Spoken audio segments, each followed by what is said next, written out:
Time to get prepped to do the brake bleeding. And the first thing I'm going to want to do is get the back of the car up in the air, get it on jack stands, get the rear wheels off. After that, I'll probably lower the car down so I have access to the master cylinder. Because as I add fluid to the system, I'll need to continue to top off the master cylinder. I want to make sure I don't run it empty. So, first thing, get the back of the car up in the air, get the wheels off. Alright, well, I got the rear end up on jack stands.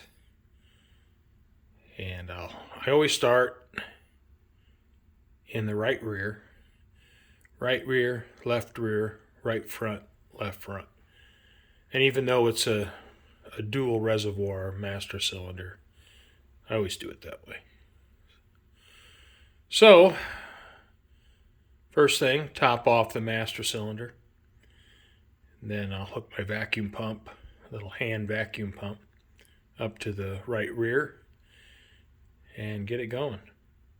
All right, the first thing I do when bleeding brakes is I go around and remove the bleeders, and I put some vacuum grease on the threads and then put them back in. Now when I loosen the bleeders, this vacuum grease will keep from pulling air through the threads.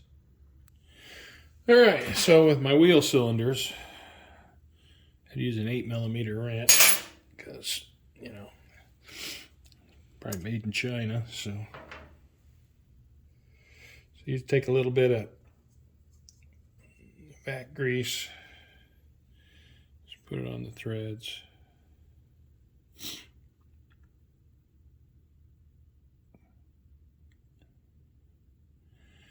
And just put the bleeder back in. Well, somehow my vacuum gauge got broken, so that sucks. So I have the vacuum line hooked up to the bleeder. I have my box stand of my 8mm wrench underneath the hose, the tubing, and I can close it and open it about a quarter turn. So what I'll do is I'll pull a vacuum, wait to get some flow. And you can see it's bleeding down.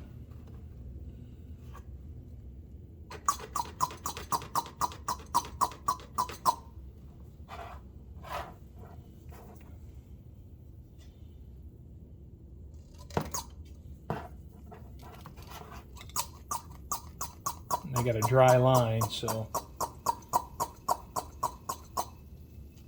there we go. Starting to get some fluid flow.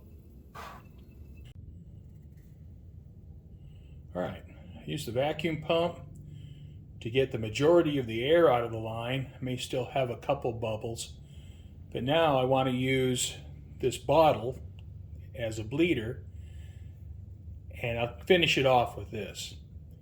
And the principle of this setup is I have the tubing connected to the bleeder. The bleeder has the vac goop on it, so it shouldn't pull any air past the threads. The hose goes into the bottle, which is submerged in brake fluid. So as I press on the pedal, it pushes fluid and air out of the wheel cylinder and into the bottle. And if there's any air, you'll see bubbles. When I let off the pedal, it pulls brake fluid back up into the line. So I can't get air back up into the line. It never pulls back what I push out, so the level rises. But that's the principle.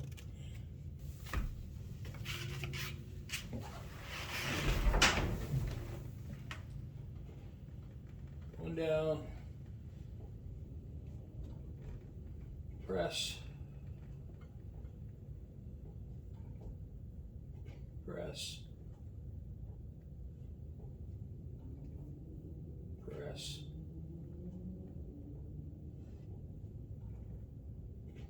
press. Check it again.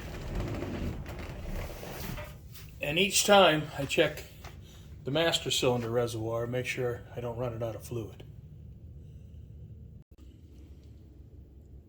Alright, everything's exactly the same as the back.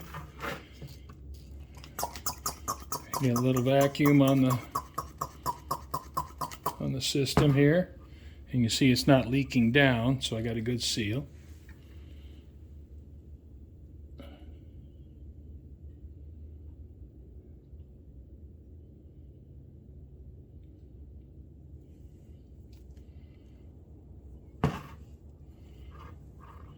And get a little bit of fluid flow.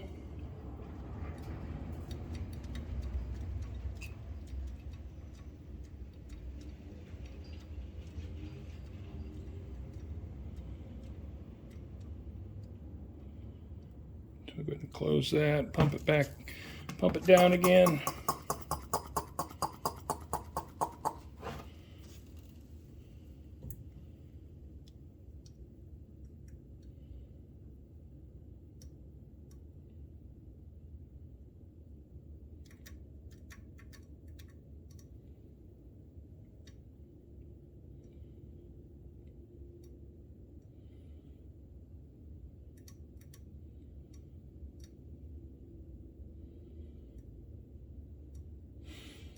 Got a bunch of tiny air bubbles, but most of the big ones are coming out.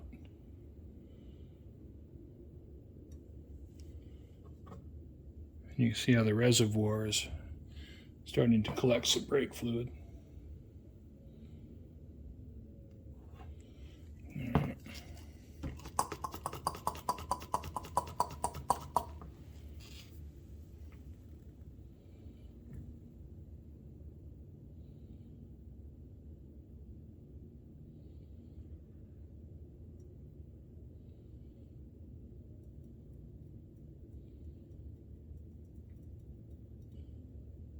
If you look at the flow coming out of the bleeder, we still got some air. Oh, here we go. We got some big bubbles coming. It gives you an indication of just where you're at. So we got a lot of tiny bubbles, and every once in a while, I get a big one coming through.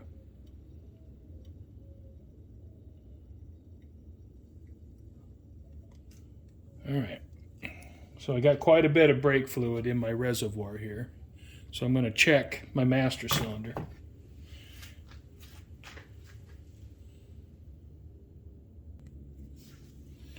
All right, I emptied out the reservoir, filled up the master cylinder.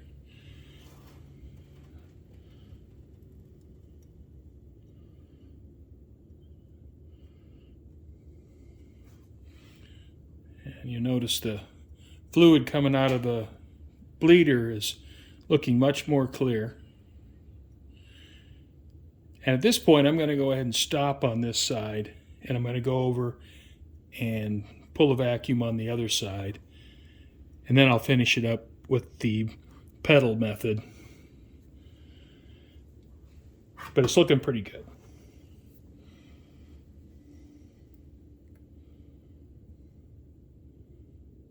And as I relieve the vacuum here, it should pull the fluid into the reservoir. There we go. All right. Very good.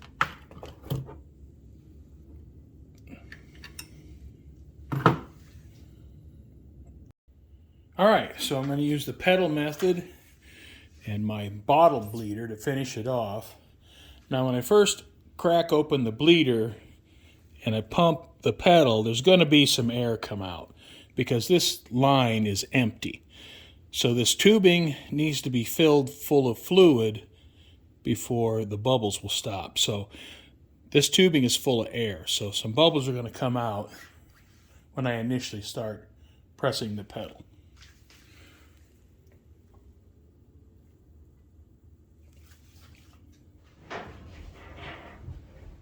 All right, here we go. Going down.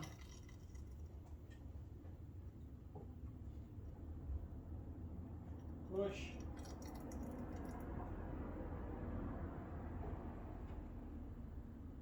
Push.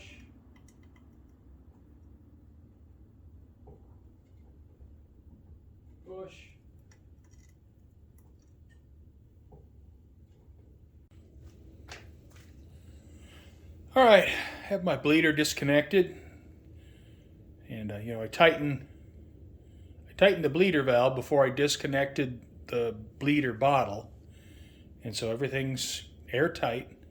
Didn't let any air get in there, and I'm working on a clean system. So all the brake fluid that I've pushed through, I'm going to go ahead and pour that back into the bottle and reuse it because there's nothing wrong with it. It's clean brake fluid, and just because I ran it through the system doesn't mean there's anything wrong with it. It's a completely clean system. And I've already used the vacuum pump on the left side, so it's in pretty good shape. So I'm going to move my bleeder bottle over to the left side.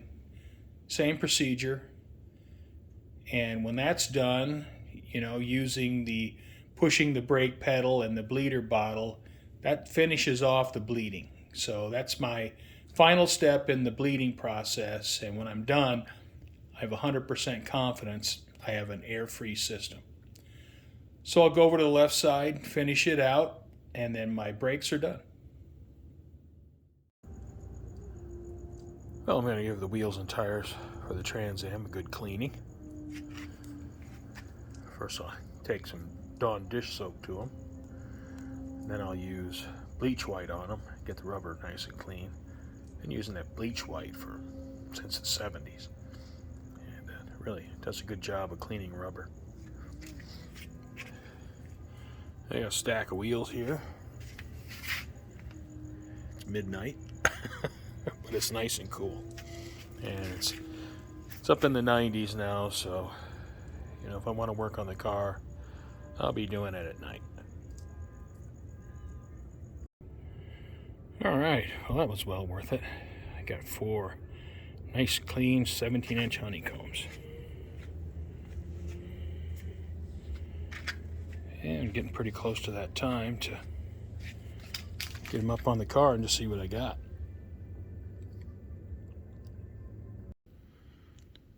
Well, I have the car sitting on all 4 wheels, and the initial adjustment for the coilovers is pretty close. Of course, it's going to settle a little bit, so I'll probably have to run the springs up some. But I like how it sits right now. That's about what I'm looking for. And hopefully the back will come down a little bit. So let's go take a look from the back. And you see the gap in the back, the wheel gap, is a little bit taller than the front. And I'd like to get the wheel gaps exactly the same. So, if the back doesn't settle down a little bit more, then I may have to raise the front some. But it's close. I mean, it's pretty close. So put in a bunch of work, and it certainly looks a lot better than it did when I bought the car. It looked like a 4-wheel drive truck when I bought it. I hate that look. The big brakes and calipers look pretty nice behind the honeycombs. These are 17x9 year 1 honeycombs.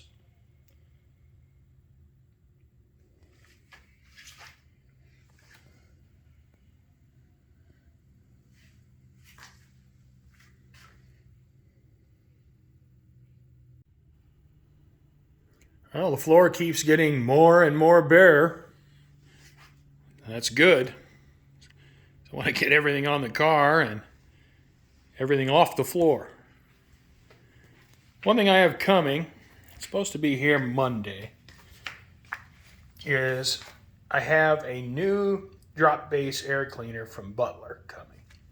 Now this one, I think this is one of the very earliest Butler drop base air cleaners. And the new one I have coming has the new filter in it that breathes a lot better.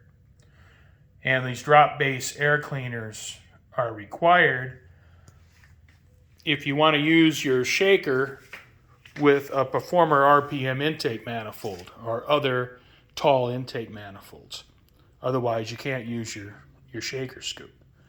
And, if you got a Trans Am, well, you want to use your shaker. So I got a new Butler drop base air cleaner coming. Should have it Monday. And, I'm down to the small jobs. I have a big list of small jobs. And so I'll be knocking those off one at a time. So content for future videos, it's all going to be hodgepodge. But I guess that's a good thing because I'm getting closer to getting the car running. So, thanks as always for watching. And I'm not quite sure what the content will be for next video. I don't know if I'll get it to the point where the car will be running, but I should have it pretty close to being there.